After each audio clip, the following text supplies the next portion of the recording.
The film begins with the voice of a man telling a story.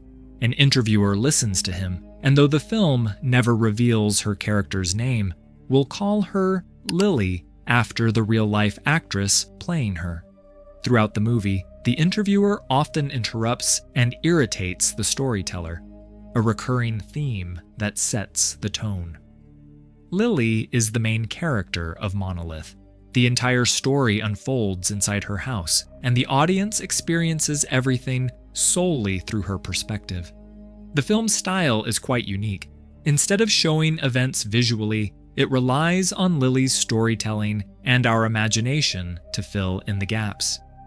Lily works as a journalist and also runs a podcast called Beyond Believable, where she explores strange and mysterious stories, unsolved mysteries, bizarre hoaxes, and unusual events. Her job is to dig into these tales, investigate the facts behind them, and uncover the truth. The film opens with a man narrating a strange story, but with no evidence to support it. To Lily, it sounds fake, so she ends the call. Some time ago, Lily had published a controversial story that backfired badly, damaging her career. Though she apologized, the scandal still haunts her. Now, desperate to redeem herself, she's searching for a real story that could save her job. Stressed and frustrated, Lily keeps receiving bizarre messages and fake stories from attention seekers. Then one day, she spots a mysterious email titled, "The Truth Will Out." It mentions a woman named Floromi King, a brick, and includes a photo from 2002, along with Floromi's phone number. The message feels different, mysterious, and possibly real. Lily tries to reply, but the email bounces back. Lily calls the number from the strange email, and a woman named Floromi King answers amid the noise of a party. Lily introduces herself as a journalist, explaining she got Floromi's name and a mention of a brick from an anonymous email. The moment Floromi hears the word brick, her tone shifts. She moves to a quieter room and asks who told Lily about it. Lily admits the email came from an unknown source and might have reached others too. She urges Floromi to share what she knows. Reluctant at first, Floromi says it's a painful, decades-old memory, but finally agrees to talk. With her permission, Lily records the call. Floromi explains, "About 20 years ago, I worked for a wealthy family, cleaning, cooking, and caring for their kids. They were kind and even promised a scholarship for my daughter, Paula. One day, their expensive furniture was found covered in deep scratches. They accused Paula, though she swore she was innocent. No one believed her, not even me. But she never admitted it. When Lily asks who really did it, Floromi stays silent, then adds, "Soon after, I received a black, mysterious brick. I don't remember how it came to me. It just appeared. I'd never seen anything like it before." The family eventually took the brick from Floromi, claiming it was payment for the damage done to their furniture. The decision angered her.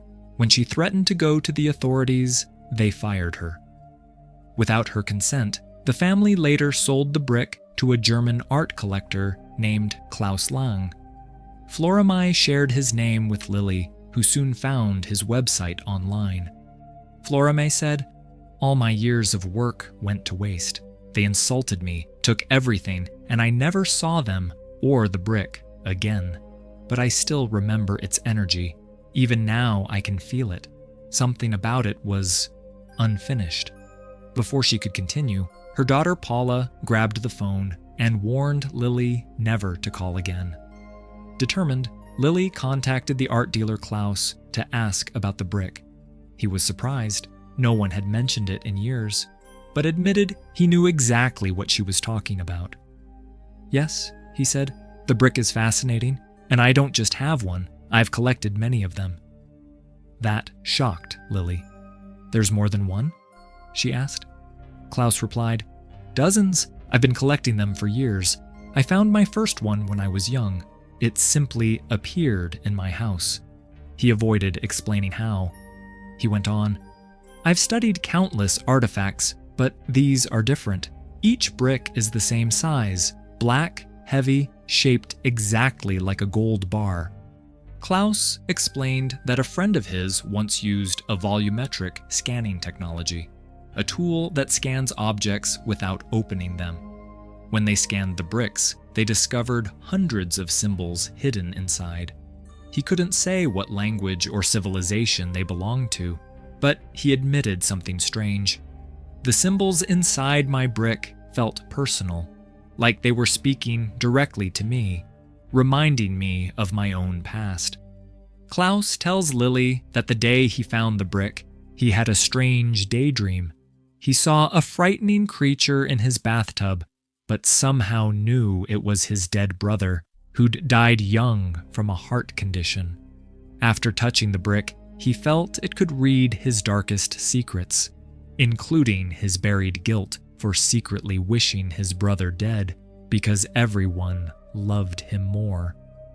When he died, Lang admits, "A part of me felt relief, and somehow the brick knew."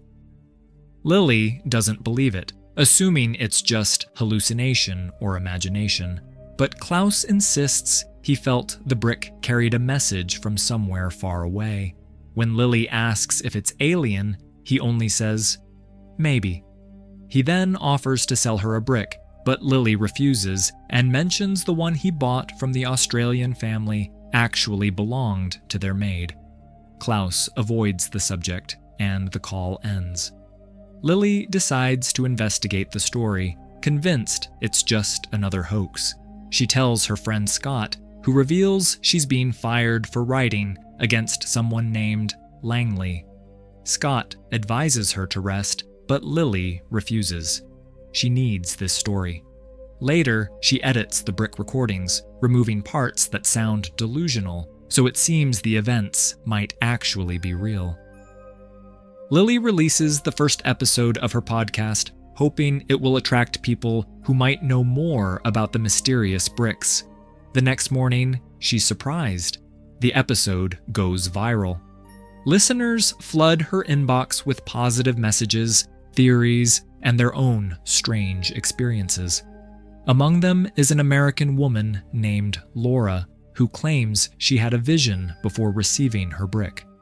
In it, she jumped out of her office window from the top floor of a tall building, but suddenly found herself back at her desk with colleagues insisting she'd never left.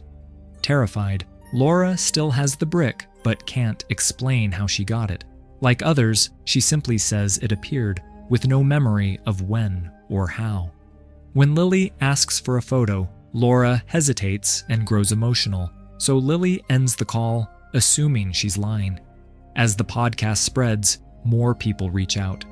One caller says his grandfather once owned a brick. He warns Lily to stay away from it, but she insists on knowing the truth.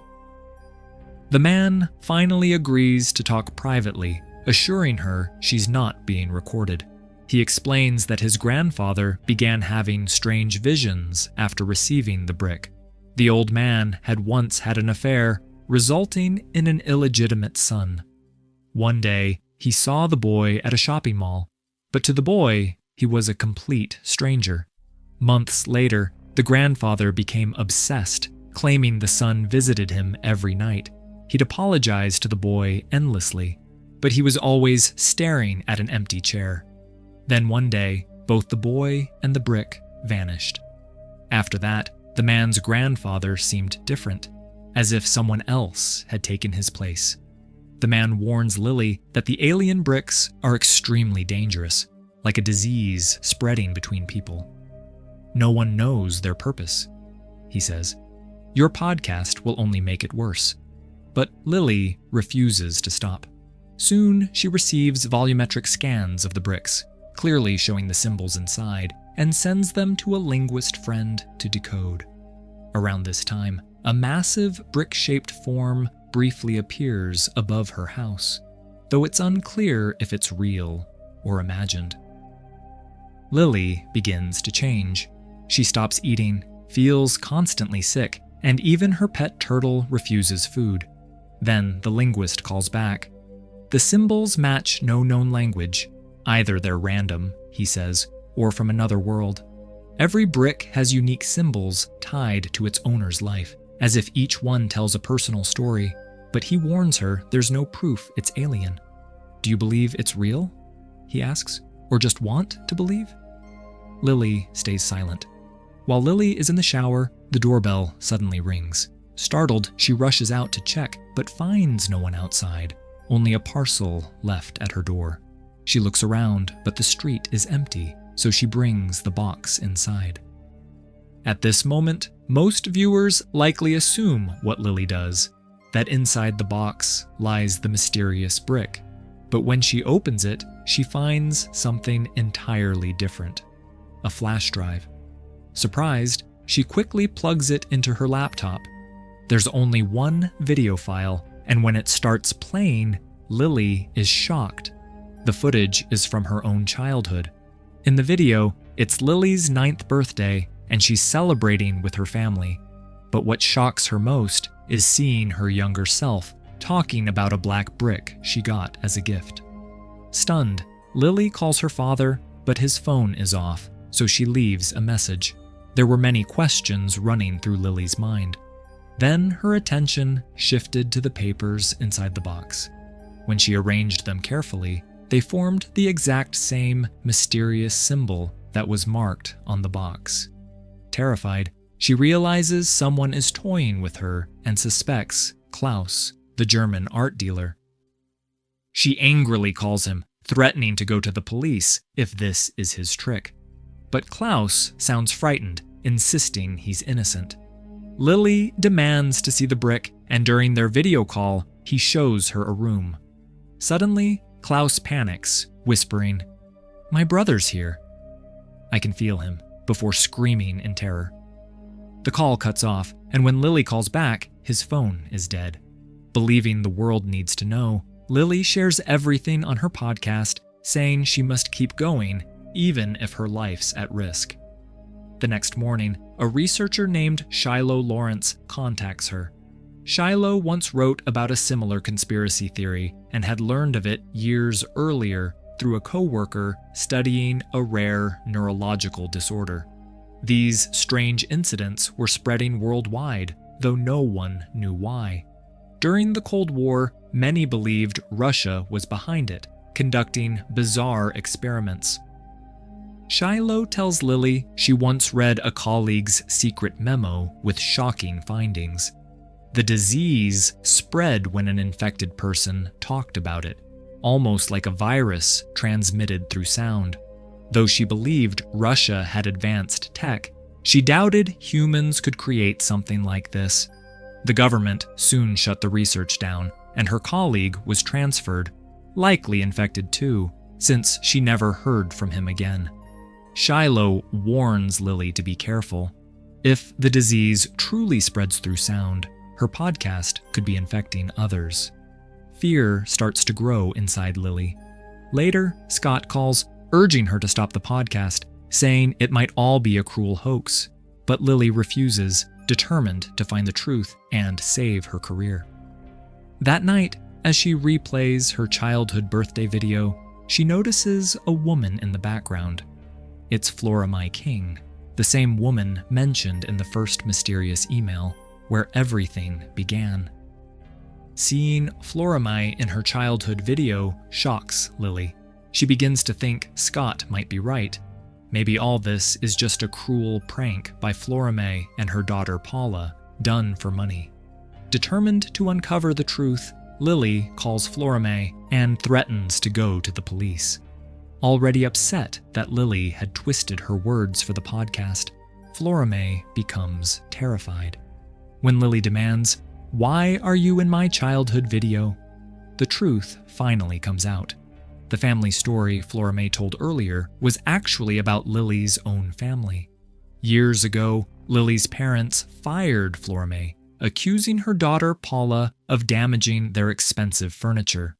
Unable to pay for it, Floromi lost everything, and the family even took her black brick as compensation, later selling it to Klaus. Emotional, Floromi insists she never lied, but Lily refuses to believe her until Paula joins the call. Furious, she tells Lily, "You ruined our lives." Confused, Lily asks what she means, and Paula reveals the truth. It wasn't her who ruined the furniture. It was young Lily herself who then blamed Paula out of jealousy.